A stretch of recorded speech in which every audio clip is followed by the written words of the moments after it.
Good morning mga paps. So ngayon ay araw ng Lunes, no? July 28. So Lunes mga paps, ngayon nagpaparegister tayo ng motor. So bibigyan ko ng tips kung paano magpa-register ng motor for renewal mga paps. Actually last year sa Naik Cavite ako mga paps. So sa Naik Cavite ako last year, ngayon dito ako sa Las Piñas kasi nabalitaan ko mas mura yung magpaparehistro dito, no? Dati kasi last year pala sa Naik, umabot ako halos 1,800. So dito mga paps, bibigyan ko ng tips.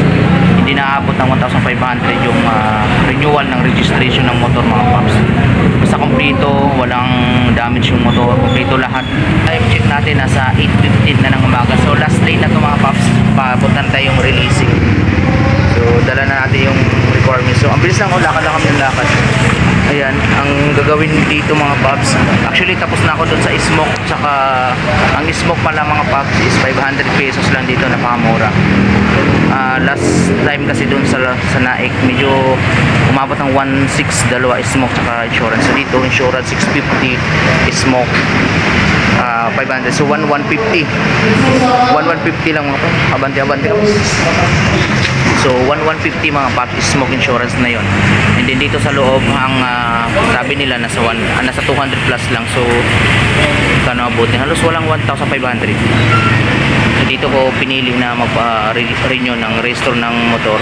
Kaya pa ako sa inyo mga paps, hindi siya ganun kahigpit, no? Basta makita nila na walang modify sa motor mo, walang binago, tapos kompleto ka sa signal light, busina,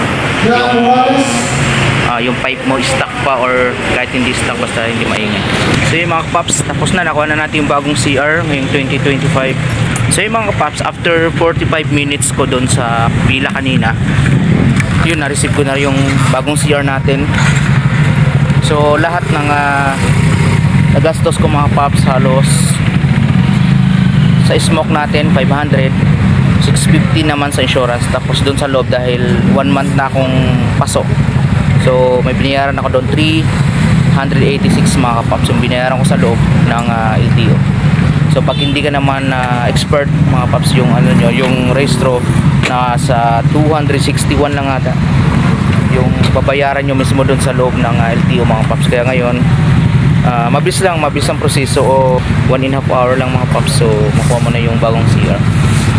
Kaya let's go mga paps. Ayan, sobrang daming tao dito ngayon sa may Las Piñas dahil almost 1 week yung sarado nila last week mga, dahil sa bagyo. So ngayon talagang dinagsan ng mga nagpaparehistro mga paps, kaya sobrang dami, no? Diba, ang dami. So ang gagawin natin ngayon is umuwi na. Bukas pala to.